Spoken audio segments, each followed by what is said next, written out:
Welcome back, all you New Japan heads, and thank you for tuning in to another G1 Climax edition of Chris Black's NJPW Report. I am, of course, the natural Chris Black of the Saturday Night SlamCasters podcast, independent professional wrestler, and everybody's favorite narcissist. And after today's review, there is only 2 more nights left before we crown the A-Block champion. This show was great as usual, so let's get right to the action. We start the night off with some action from the C Block, unofficial/official, hashtag C Block. We have Yoda Tsuji taking on Yuya Umura. This match starts out as most Young Lion matches do. Starts with some good chain wrestling as the two combatants try to outmaneuver each other to gain an advantage. Tsuji uses his size and strength to get the upper hand, but in order to combat that, Umura goes after the arm of Tsuji. You know, watching Umura, he looks like he works more like a heel. I understand that Young Lions are neither face or heel, but he does have heel-like tendencies, attacks, and mannerisms. There's a small hip toss botch, and I'm going to have to put the blame on Tsuji. Doesn't look like he got over enough, so he just kind of crumpled. It looked kind of bad, but it's all good. Umura is doing a great job working over the left arm. Right before Tsuji locks on the Boston Crab, Umura is able to break the hold when he gets to the rope. It's funny because he kind of did a little bunny hop move in order to get to the rope. Umura comes back fighting like a madman, sets up a double underhook suplex, and nails it with the bridge for the 3 count in 9 minutes 3 seconds. C Block standings are as follows. We have Tsuji still at 10, stuck at 10 points. Umura now at 9, and Gabriel Kidd follows behind with 7 points. Alright, getting into tournament action. We have Tomohiro Ishii taking on Jeff Cobb. And Jeff Cobb, I'm hearing from the commentators, is 0-3 against Ishii in singles action. These two are like a couple of freight trains on a collision course. This match, we see a lot of jaw-jacking as they try to outmuscle each other. Ishii the first one being taken down. Cobb looks like he's content wrestling Ishii's type of match. Hard hits and talking shit. Sounds like a pretty good t-shirts. Hard hits and talking shit. Don't nobody steal that. I'm talking about the shit. This is the bullshit I'm talking about. Now, remember Ishii's match with Yujiro Takahashi? Now, compare this Ishii in this match versus the one that fought Yujiro. He's just basically eating every one of Jeff Cobb's attacks and smiling, asking for more. However, he's selling like there's no tomorrow when he was going up against Yujiro. Like he just couldn't get his shit together, and Yujiro was just that much harder of an opponent. Anyway, Jeff Cobb starts getting a little pissed off at all the shit talking that Ishii's doing and throws Ishii across the ring like a child. It's ridiculous how he's just picking Ishii up and throwing him around like it's nothing.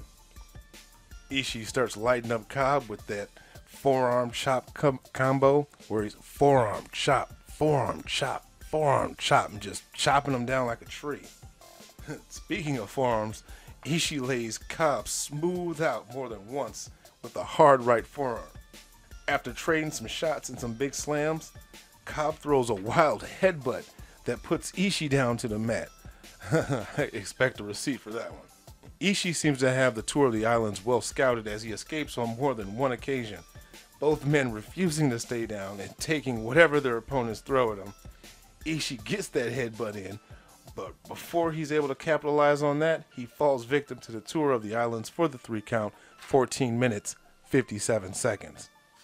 So Jeff Cobb picks up his very first victory against Ishii and picks up 2 more points in the G1 tournament. Here we go, the next match. We have Jay White taking on Yujiro Takahashi. Okay, things are about to get interesting. Allow me to talk about what you're about to witness right now, or what you have witnessed. Number 1, Yujiro's chances are 0, as in his total points. So 2, he should take one for the team and allow Jay White to get an easy pin in order to further his chances of winning. So the right thing to do, if you're Yujiro, is to just lay down, take the pin.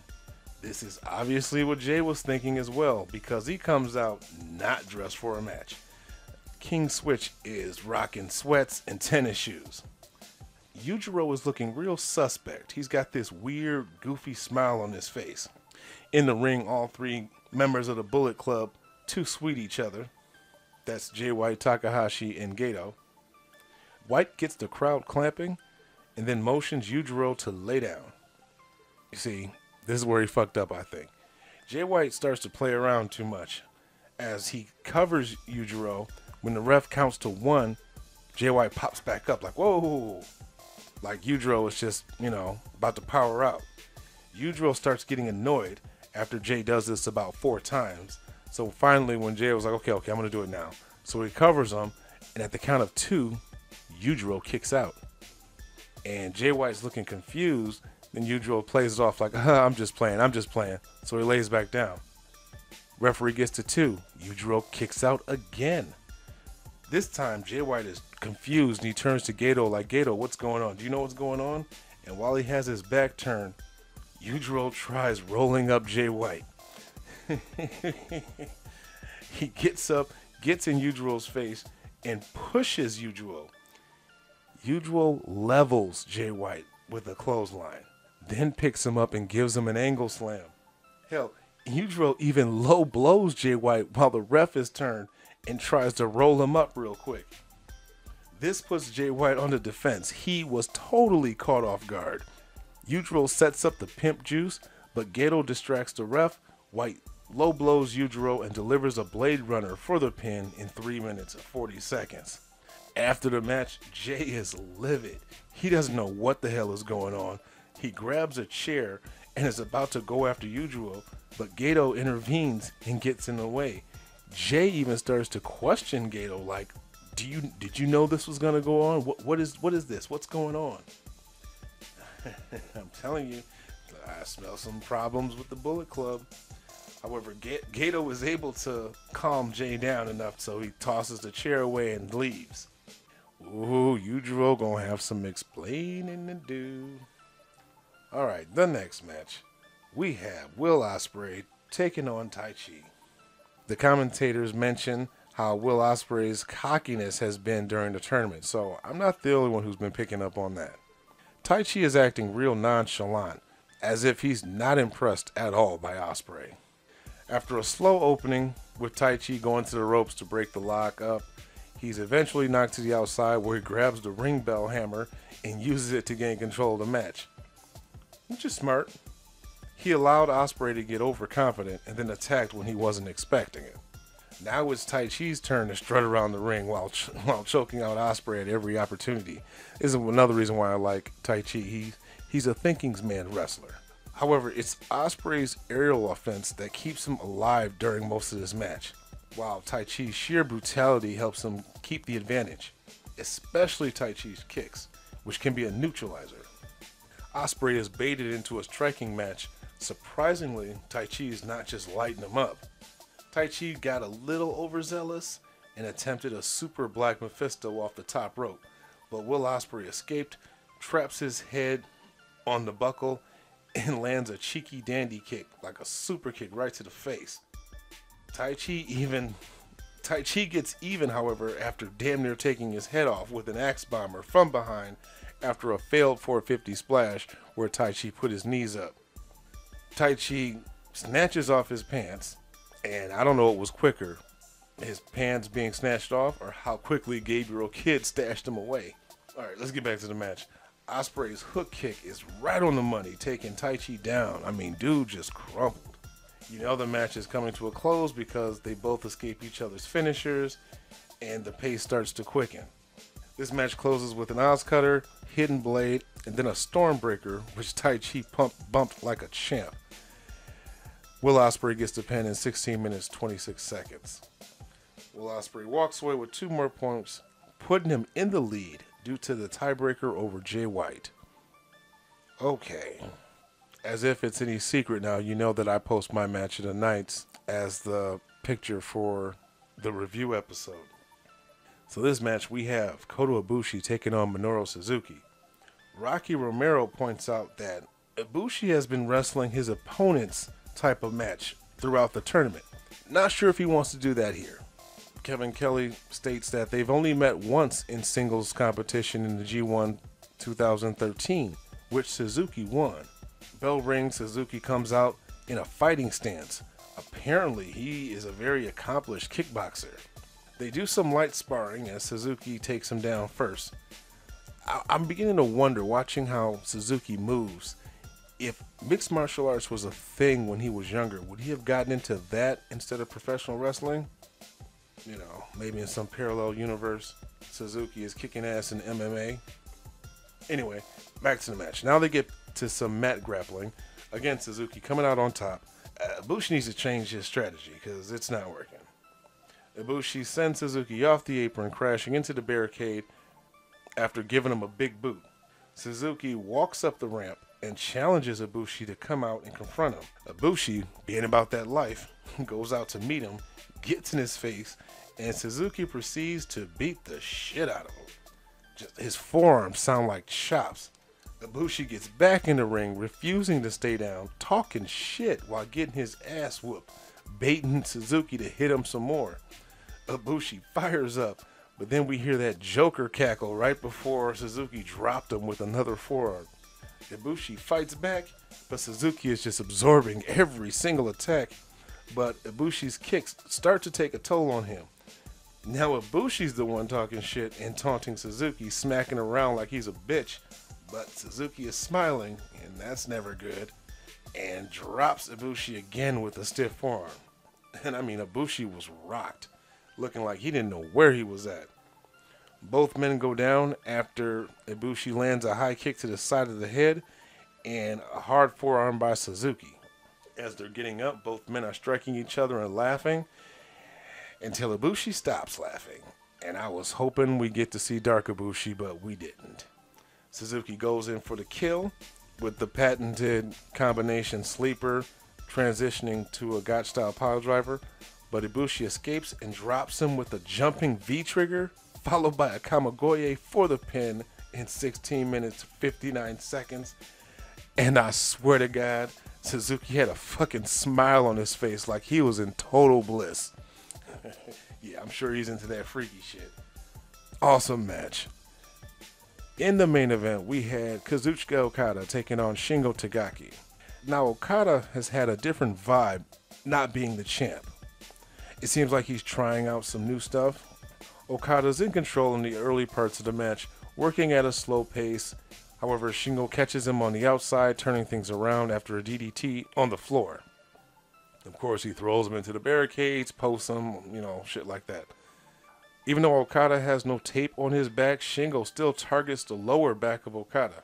It's a decent back and forth match so far, nothing spectacular.